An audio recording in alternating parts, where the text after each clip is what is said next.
Hello, my dear friends. Welcome back to this channel where we learn English with stories. Today we are going to start a new story and I am going to teach you some new words and also I will show you how to shadow me correctly. But before we begin, please subscribe so that you will get a notification every time I publish a new video. Also, you can follow me on social media. I post there daily 1-minute English videos.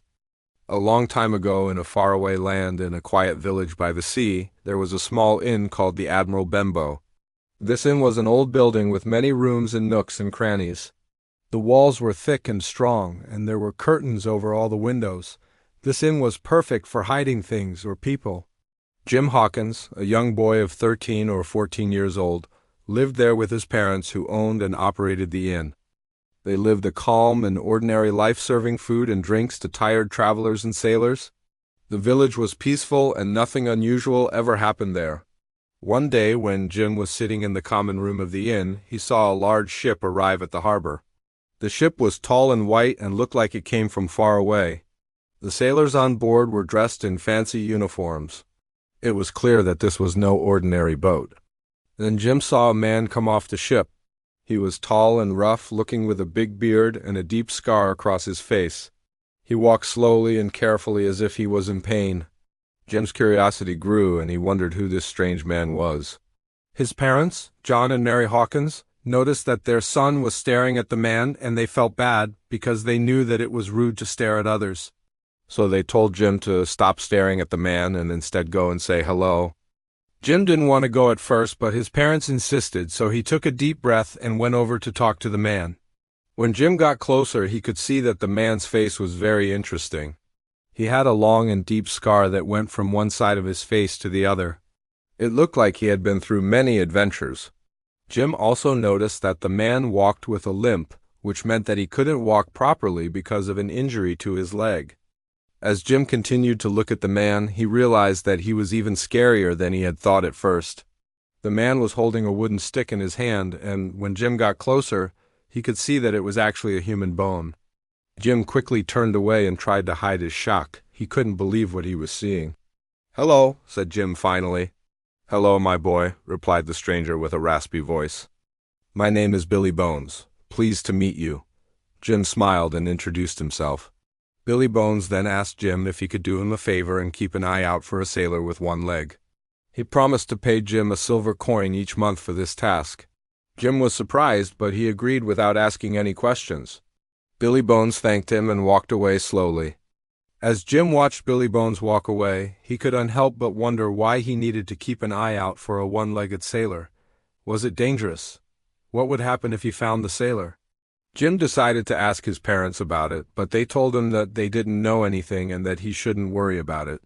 Jim wasn't sure if he believed them or not, but he decided to trust them and forget about it. In the following weeks, Jim kept an eye out for a one-legged sailor while walking around the village or working at the inn, but he never saw anyone who matched the description. He started to think that maybe it was just a silly request and that he had wasted his time. However, he still received the monthly payment from Billy Bones and he was grateful for it. Then one day when Jim was climbing up the hill near the sea with a telescope, just like Billy Bones had done before, he saw a ship in the distance. The ship looked familiar and he felt a strange feeling inside him. Suddenly, he remembered Billy Bones' warning about the one-legged sailor and he started to get nervous. As the ship got closer, Jim could see the details of it. And he noticed that it was exactly the same as the one that had brought Billy Bones to the village. Panic started to rise inside him, and he wished he had listened to Billy Bones earlier. At that moment, Jim knew that he had to tell the others about what he had seen. He ran as fast as he could back to the village, hoping that they could do something before it was too late. When he got to the inn, he told his parents everything he had seen, and they were shocked. Jim's father, John, grabbed a gun and said that they had to warn the others, especially Billy Bones. They rushed to Billy's house, but when they got there, they saw that it was empty. All his things were gone, including his bed and clothes. The only thing left behind was a note written in Billy's handwriting. John read the note and it said, "Beware the black spot, for it means death and danger." They were confused and scared, not knowing what the black spot meant or what it had to do with Billy's disappearance. Then Jim's mother, Mary, found something strange under Billy's pillow. It was a small piece of paper with a red X mark on it. They didn't know what to do, but Jim's father, John, decided to go to Dr. Livesey for help. Dr. Livesey was a kind and intelligent doctor who lived in the village. He was respected by everyone and was known for his wisdom and calmness. John explained everything to Dr. Livesey, showing him the note and the black spot. Dr. Livesey listened carefully and then said that he had an idea of what the black spot might mean. He told them that he had heard rumors of pirates using a similar symbol, and he suspected that Billy Bones might be involved in piracy. Piracy was a serious crime, and it meant that Billy had been involved in dangerous activities. Dr. Livesey suggested that they should go to see Squire Trelawney, a wealthy landowner who was known for his adventurous spirit. John agreed, and they set off to find him. Squire Trelawney was excited to hear about the mystery, and he agreed to help them solve it. Together, they made a plan to investigate what had happened to Billy and to find the missing treasure. So this is our story for today. I hope you enjoyed listening to it. Before we move on, let me give you some information about today's episode. First, I would like to thank all the supporters who support this channel. Your contributions really help me to improve the quality of my podcast. Next, let me share with you some comments from previous episodes. And now it's time to practice shadowing with me. Remember, shadowing is a great way to improve your speaking skills and fluency in English. So let's do it together. Listen to me and repeat after me. They lived by the sea. They lived by the sea. He has a scar on his face. He has a scar on his face. Jim looked nervous. Jim looked nervous. Keep an eye out for trouble. Keep an eye out for trouble. He collapsed on the floor. He collapsed on the floor. That was a great adventure. That was a great adventure. Welcome to Learn English with Stories, the podcast where you can learn English just by listening to stories. And today's story is about a young man named Jim Hawkins who lived in England in the early 18th century. His father was a wealthy man, but he died when Jim was still young and left Jim with a fortune. When Jim was 16 years old, a strange man came to his house. His name was Dr. Livesey, and he said that he needed help with an adventure. He asked Jim if he would like to come along. I have hired a ship, and we are going on a long journey to find some treasure on a faraway island, Dr. Livesey said. Jim thought for a moment. I have never seen the ocean before. Would I get seasick? He asked. You won't get seasick, said another man who was in the room. I am Squire Trelawney, and I will make sure that you do not get seasick. Then he took out a piece of paper and showed it to Jim. There was a picture of a big ship on it. This is the strongest, most beautiful ship that you will ever see. Her name is the Hispaniola. She is fast and large and will carry us across the ocean. I have also found a good captain. His name is Captain Smollett. He has sailed all around the world. He is very strict, but also honest and fair. If you come on this adventure, you can work on the ship as a cabin boy. You will earn money and get to see the world. What do you say? Will you come? Jim thought again. This was his first chance to travel. He could not believe his luck. Of course I will come. I want to see the ocean, he answered. So that's how it all started. They paid the captain and his crew and set sail for the distant island. Jim was so happy. It felt like a dream. One of the crew members was a strong man with one leg and one eye. He walked slowly with a wooden crutch. The other crew members called him Long John Silver. His real name was John Silver. Why did you lose your leg and your eye, Mr. Silver? Jim asked one day. Silver sat on a barrel and took a long drink from his mug. I lost my leg in battle. A cannonball blew it off. As for my eye, I put it into a grog barrel myself. That is the best cure for an eye patch, my boy. The grog will drive out the pain. Grog is a strong drink made from rum and water, Jim thought. Do you know how to read, boy? Silver asked. Yes, I can read quite well. Good, read me the names of the stars tonight. I cannot see them from the deck. But, Mr. Silver, I don't know the names of the stars. Then learn them, boy. And let's go back to the story. Jim was happy to work on the ship. He helped the sailors carry heavy bags and boxes, climbed up the mast to fix the sails, and cleaned the floors and dishes in the kitchen. While he was working, he heard some men talking in low voices. They were hiding inside a barrel. So Jim hid inside another barrel and listened. Once we reach the island, we must find the treasure and bring it back here, one of the men said. Then we can divide it among ourselves. That is, if we ever find the treasure, another man answered. It may be under a rock or buried in the ground. It won't be easy to find. Oh, don't worry, said the first man. I have a plan. When we reach the island, I will ask the others to go to one side of the island and look for the treasure there. But only I will know where it really is. I will dig it up and run away with the treasure. Nobody will find me. Ha ha. And who are you? Jim shouted. Why do you want the treasure? Who said that? The men shouted back. Who is in the barrel? But nobody answered. Jim waited until the men left the barrel and then he crawled out. It was Long John Silver and two other men. Now Jim knew Silver's terrible secret. He was a pirate. Jim did not sleep that night. He sat quietly in the corner of the cabin and thought about what he should do. In the morning, he went to the captain and told him everything he had heard. What a brave boy you are, said the captain. We must tell the squire and the doctor. They need to know.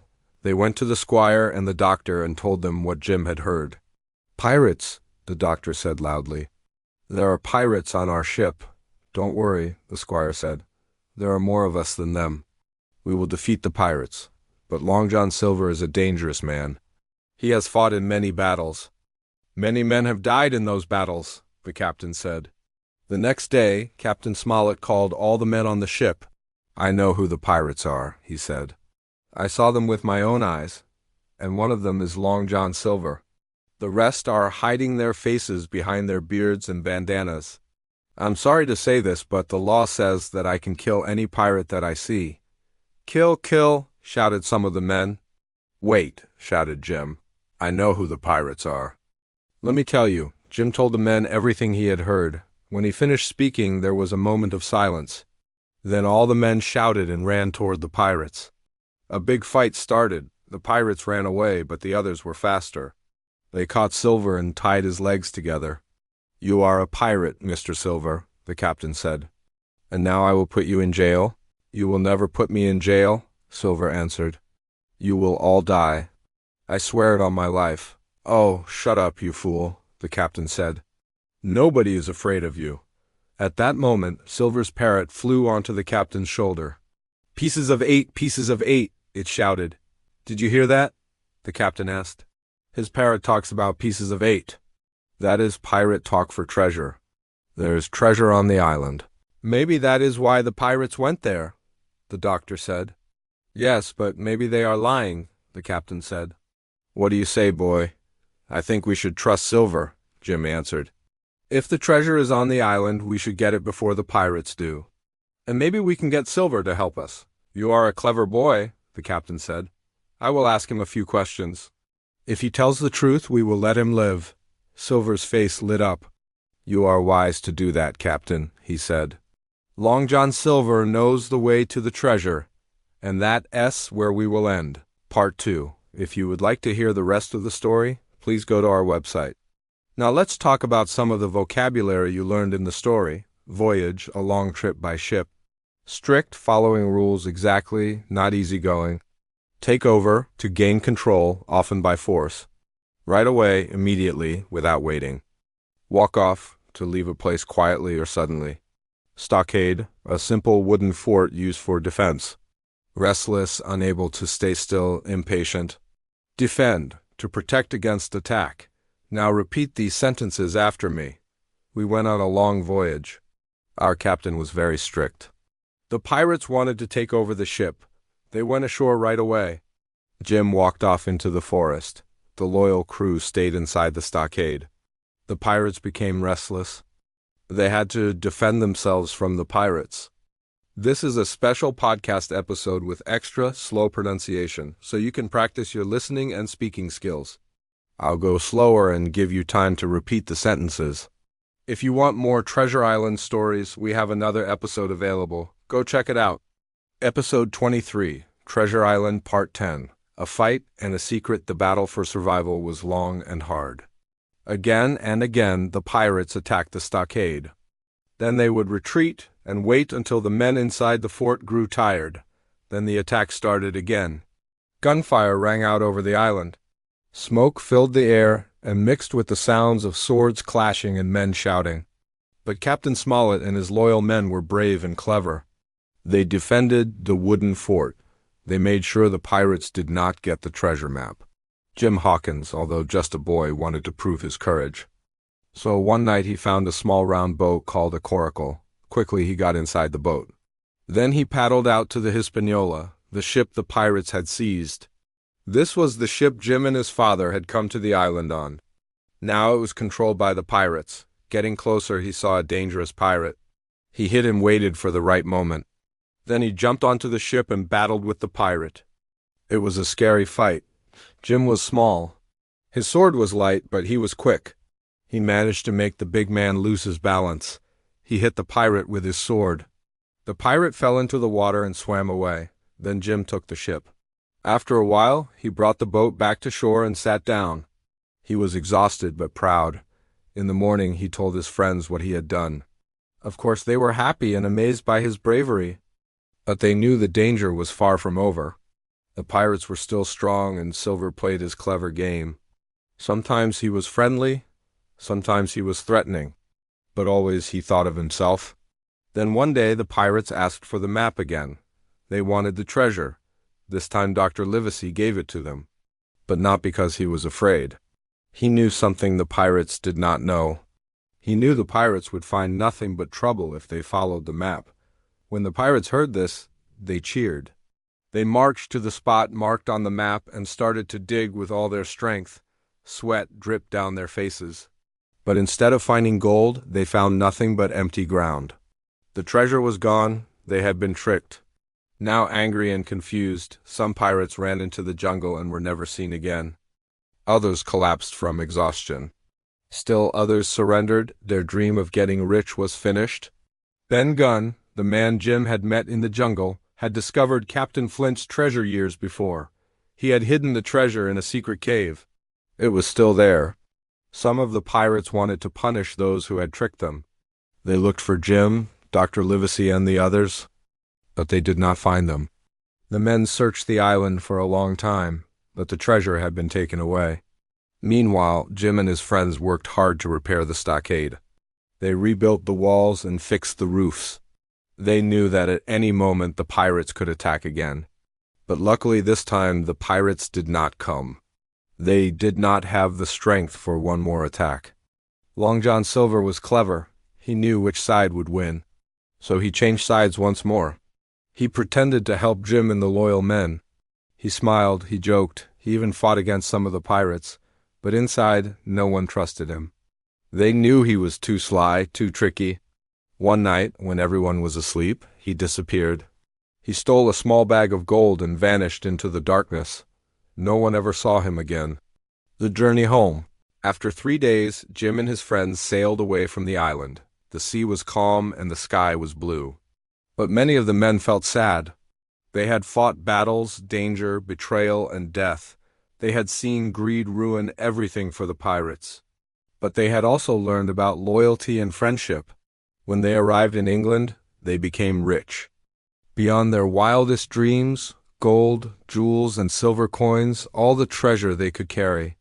But for Jim, the journey had changed him. He was not the same boy who had once worked quietly in his father's inn. He was much stronger and much wiser.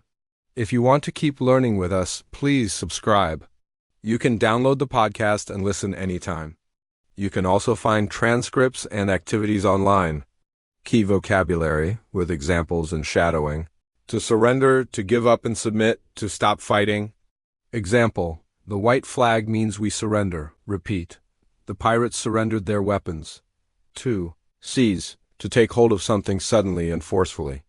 Example: the eagle seized its prey with sharp claws. Repeat: the pirates seized control of the ship.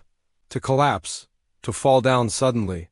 Example: the building collapsed after the earthquake. Repeat: the pirate collapsed in the jungle. Exhausted, extremely tired.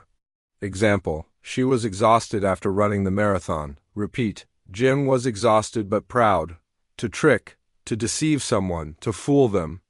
Example: he tricked the guard and escaped. Repeat: the pirates were tricked by the empty. Hole, a trap, a plan or device to catch someone or something. Example, the mouse ran into a trap. Repeat, they fell into a trap laid by the pirates. To betray, to hurt someone who trusts you, to be disloyal. Example, the friend betrayed the secret. Repeat, Silver betrayed the men on the island. Greedy, wanting more money or things than you need. Example, the greedy king took all the gold. Repeat, the pirates were greedy men, treasure, valuable items such as gold, jewels, or money. Example, the pirates searched for buried treasure. Repeat, the treasure was hidden in a cave. Reward, something good you receive after effort. Example, the reward for their work was success. Repeat, the true reward was friendship and courage. Shadowing practice sentences. The pirates surrendered their weapons. Jim was exhausted but proud. The pirates were tricked by the empty hole. The pirates surrendered their weapons. The pirates were greedy men. The treasure was hidden in a cave. The reward was friendship and courage. So, my friends, that is the story of Treasure Island, Part 10. It is more than a story about pirates and treasure. It is about bravery, choices, trust, and the dangers of greed. And as English learners, you now know many useful words and phrases from the story. Surrender, seize, collapse, exhausted, betray, trick, treasure, reward, and many more. Each word is a little treasure for your language. Remember, the best way to learn is not only to read, but also to say, repeat, and live the words. Practice shadowing every day. Make English your daily adventure. I'm Tom, and this has been English Unleashed. Until next time, keep learning, keep practicing, and keep believing in yourself. Bye-bye.